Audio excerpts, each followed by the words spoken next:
my dear friends, and welcome back to another video. So what a day it's been. We had Tales of the Jedi, which by the way is some of the most visually spectacular animated Star Wars ever, and we also had Andor episode 8. Now I will be speaking about Tales of the Jedi over the next few days, but today guys, I just want to focus on the latter. Don't get me wrong, Tales of the Jedi had some amazing scenes. We had some really dark moments with Count Dooku. I can't believe he killed my girl Yaddle. We all saw it coming, but it didn't make it any less sad. And for all of the context we had for the prequel trilogy, it's remarkable how Qui-Gon was a catalyst for everything, but as I say, we're gonna save Tales talk for a different time. This video is focused on Andor episode 8. Narkina 5 was another intense and dark episode, and the adult themes in this one really came through in some of those prison sequences. Just like in the past, we had different subplots, different focuses on the various characters: Cyril, Dedra, Luthen, Mon Mothma and Cassian. Let's go through each one of those. We begin with our protagonist Cassian, who's been sent to the Imperial Labour Factory prison on Narkina 5. Prisoners were sent to various detention centres based on their homeworlds. We even hear one of them say Belsavis, which is a callback to Star Wars The Old Republic video game.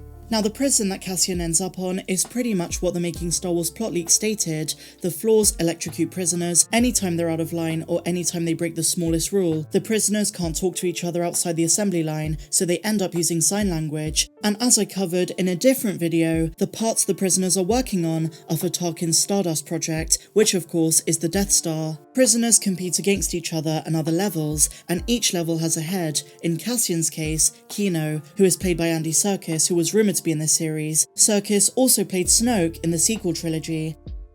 A massive cameo in this episode at the prison was Rue Scott Melshi, who is a rebel sergeant by the time of Rogue One. He first appeared in the 2016 movie, and this show is how he meets Andor, and when the big prison escape happens in a couple of weeks, Melshi gets out with Cassian. He would later be a casualty at the Battle of Scarif in 0BBY, 5 years after the events of this show.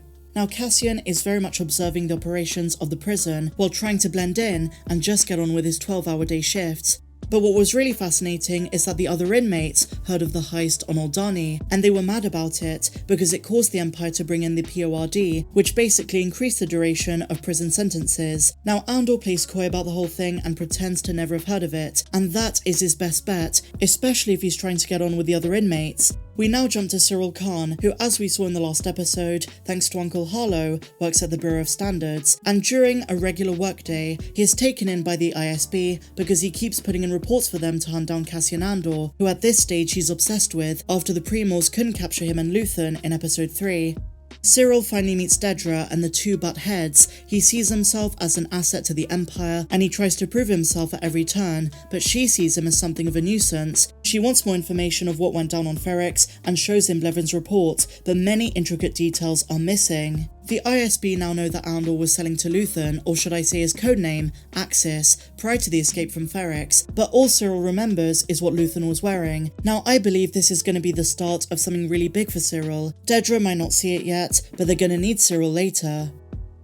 So we cut to Ferrix, and the Empire has cracked down even harder. Marva is being looked after by Bix after she apparently fell trying to find the underground tunnel under the hotel that the Empire took over. Now Marva might believe herself to be a true rebel, but her age and abilities are against her.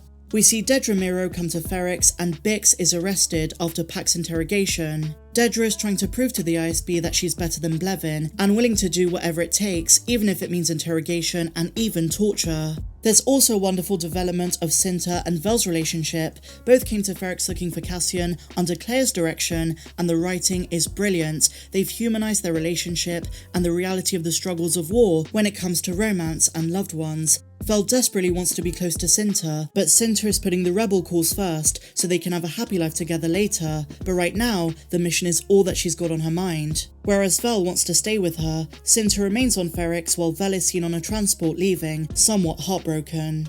Now let's talk about Luthen. Back in his gallery on Coruscant, Claire urges him to cut communication with Bix on Ferrix. And despite his eagerness to find Cassian's whereabouts, he doesn't want him out there with thoughts of him on his mind. Claire reminds Luthen that the line might be tapped by the Empire, so they shut down the power.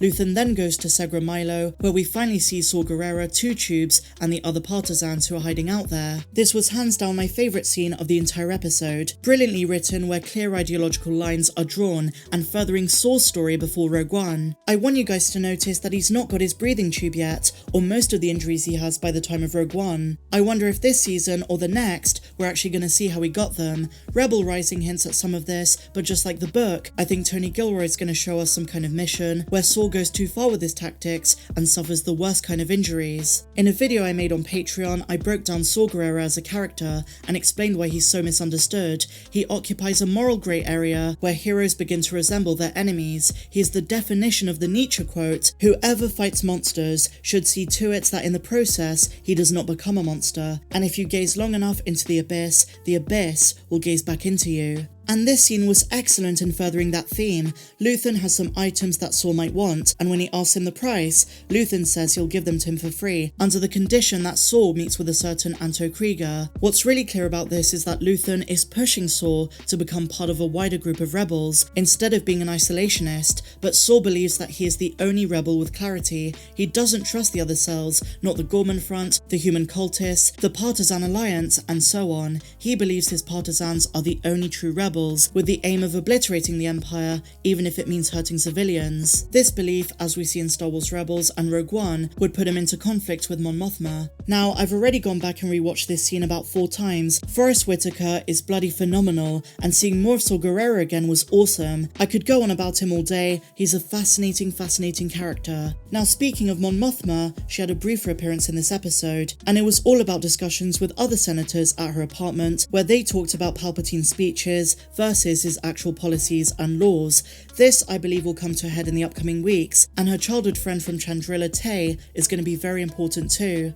Cassian will probably remain in prison for another episode or so, but I believe his breakout is imminent, probably in episode 10, which is the 3rd episode of this story arc. Overall, guys, I'm going to give this episode a 9 out of 10. It was fun, captivating, dark, and again, the best writing of any Star Wars live-action show. I can't fault anything about this episode. It's moving in the right direction, everything's coming together, and it's consistent, brilliant storytelling, and I loved it. So as I say, 9 out of 10. The one question I do have is why there are no aliens in Cassian's prison. Maybe the Empire is speciest and separates humans from the other species, at least when it comes to incarceration. Something else I wonder about going forward is if Luthen is going to be the cause of SawGRera's injuries. Luthen is asked by Saw what he is when it comes to political and faction affiliation, and he calls himself a coward. He's always working behind the scenes while putting others in danger. Is this also going to be the case when it comes to SawGRera? Let's wait and see. But what did you guys think of Andor Episode 8, Narkina 5? How would you rate it out of 10? Let me know your thoughts in the comments down below. While we're at it, why not share your thoughts on Tales of the Jedi as well? As I say, I will be speaking about it here and there over the next few days. If you enjoyed this breakdown, my dear friends, please be sure to give me a big fat thumbs up, subscribe if you're new, and if you want to support the channel while also getting access to videos not found here on YouTube, you can click the join button down below or click the link in the description and become a patron. That's just optional though. I appreciate you all so much for watching this video. May the Force be with you always.